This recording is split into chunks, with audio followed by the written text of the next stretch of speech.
Eating only 7-Eleven for a day. Let's go! Ano ba, gising na, magkukontent ka, patayo na dyan.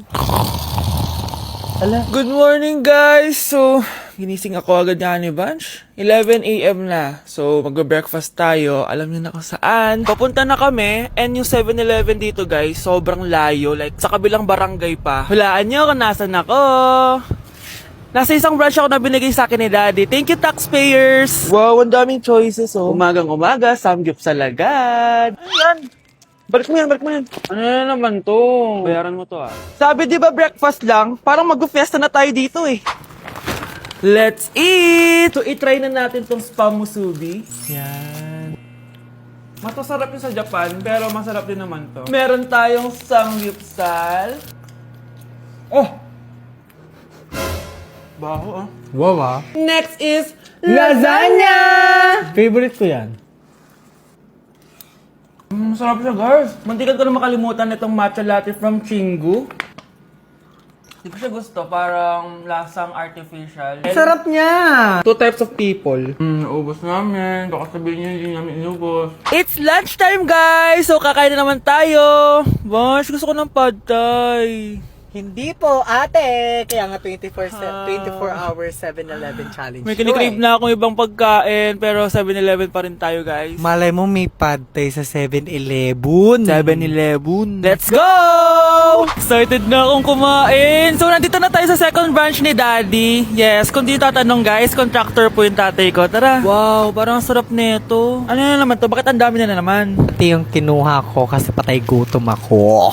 Water check. Mountain Dew Zero check. Another mukbang. 100 kilo challenge. Tinahin natin tong Gogi Mandu. Ganito yung tsura niya, parang siyang siomay. Sarap! Dito ko lang to natitikman. Wow, ang daming laman. Liempo.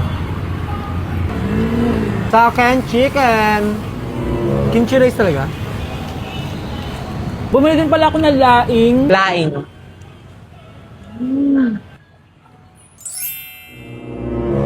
Hindi ko siya bet. Pwede dessert? May dessert pa?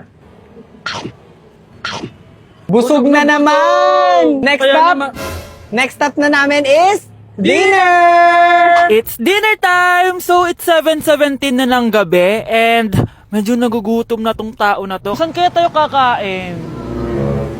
Ayan, saan pa ba? May sisig, oh. Let's eat this. Guys, may Bicol Express. Okay, mukbang na naman. Kuya, pabili nito lahat. Okay, guys, mag-haul na naman tayo, no? Tara. Guys, una natin titikman nitong chicken fillet nila. Parang, Parang family chicken nga. Sarap. mana natin ng bulgagi. Mmm. Sarap, di ba? Sarap! Unboxing! Sana secret. Oh my gosh! Ang sarap nito! Ngayon lang namin na-explore yung mga pagkain sa 7-Eleven sa Pinas. Sausaw natin to sa sabaw ng Bicol Express. Okay, next naman namin natitikman na itong sisig. Masarap naman pag maasim. Grabe guys, nabusog talaga ako, malala. Kaya naman, kung may challenge pa kayo guys, i-comment nyo lang dyan at gagawin namin yan. So yun lang guys, thank you for watching and see you on my next vlog. Wow, vlogger. Eating only Japanese food for a day? Let's go guys! Bunch, gising na! Ano ba yan? Nagbuko pa Japan, bilisan mo, tumayo ka na dyan, mag-empake ka na! Totoo ba? Oo! Excited na ako ba? So, game packet na ako. Pwede na to. Tara na, Bunch! Bunch na Hala, naniwala talaga siya, Diyos ko po. Bunch na na, bilisan mo na! Wait lang, Bunch! Ano ba? Prank lang yun, chawot! Nakakainis naman to. Pero may challenge ako sa'yo. Ano na naman yan? Eating only Japan foods for a day. At kapag nasucceed mo yon, pupunta tayo ng Japan. Tabi mo yan Tara! Good morning guys. So it's currently 10:08 a.m. and magbe-breakfast na tayo. So hanap tayo ng Japanese food. Guys, meron silang onigiri. May nakita akong Japanese drink ko, so try natin. Itadakimasu! Kainin na natin. Sana kalasa niya yung sa Japan. Wait, paano to? Hindi ko siya gets, pero ayan, ganyan siya.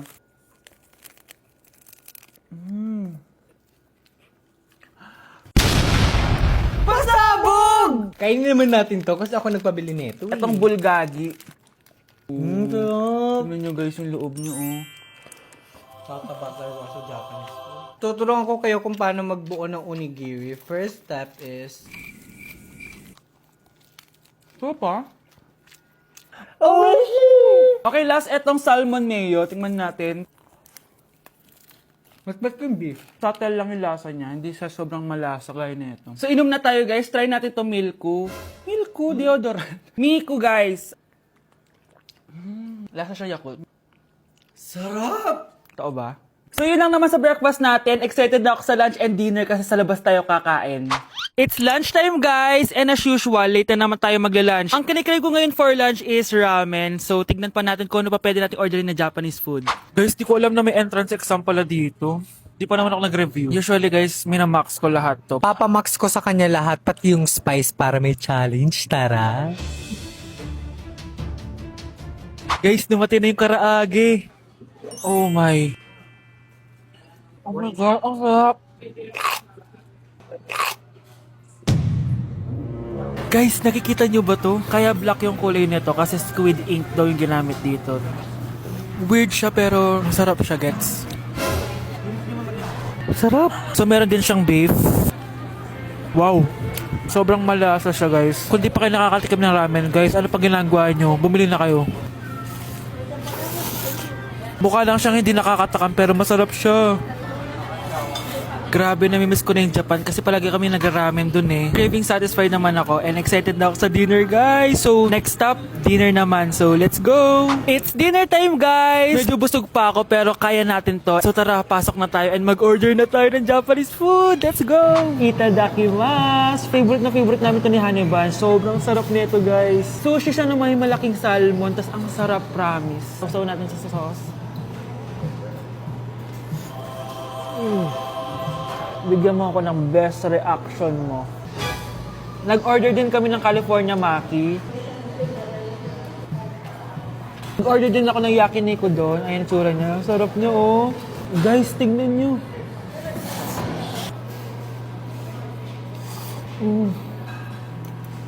Okay, next natin. Meron tayong tempura. Ang init. Nawalan ako ng gana. Hindi ko alam kung mahal siya, pero 400 plus to. Itong dalawang stick lang na to. And authentic Wagyu daw to. Kuwang-kuwin yun sa Japan. Sobrang busog. So yun lang naman mga anteret. So yun lang guys. Thank you for watching this video. And sobrang nabusog ako and nasatisfy ako sa kinain ko ngayon. Mag-comment kayo kung ano pang gusto nyo i-challenge sa akin at gagawin natin yan. And guys, we're going to Japan soon! Kasi nagawa ko, di ba? Sabi mo, lilibre mo ako ng ticket sa Japan. Arigatou gozaimasu! Bye!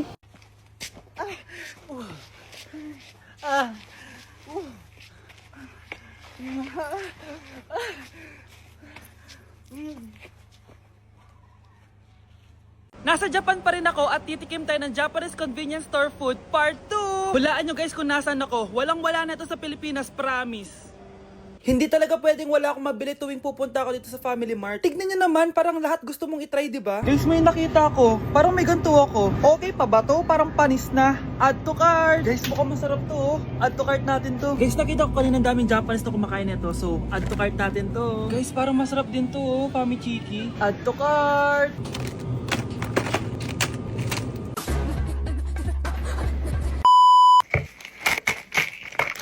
Tikman na natin! Una natin titikman na itong mukhang baya.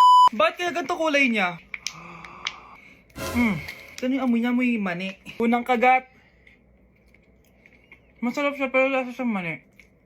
Oo eh. Masarap siya. Sarap siya. 7 out of 10 to. Next natin tong Pamichiki. Tignan nyo guys, grabe. Walang buto to ah.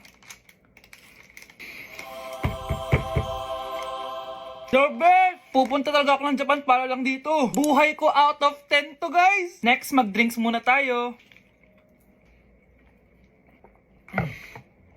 Sarap. Wala akong masabi. Ang sarap niya. 10 out of 10 to sa akin. Ang daming Japanese na kumakain nito kanina. So, try na natin kung masarap ba talaga. Simple natikman. Para siya marshmallow. Ayos din yan. Masarap siya pero medyo matamis siya. Mahilig sa matamis. Ew, sarap! ba? Oh, next natin to palaging kinakain ni Honey Bunch. So, para siyang pandesal na may feeling sa loob. Dami pala niya. May laman siya, guys. You know? Masarap siya pero wala siyang lasa. O, yan naman, magko-comment na naman masarap pero walang lasa eh. I'll give it 7 out of 10. Next natin tong parang mushroom na parang chocolate din. Next natin tong ganito yung itsura niya.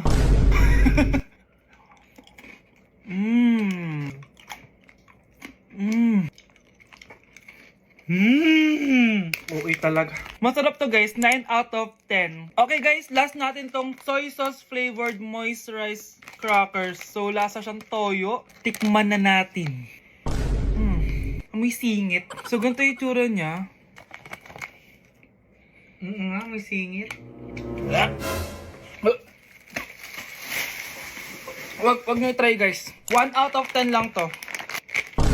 So yun lang naman guys, no? Kung gusto nyo ng part 3, mag-comment lang kayo dyan. And malapit na kami umuwi sa Pilipinas. Bye-bye!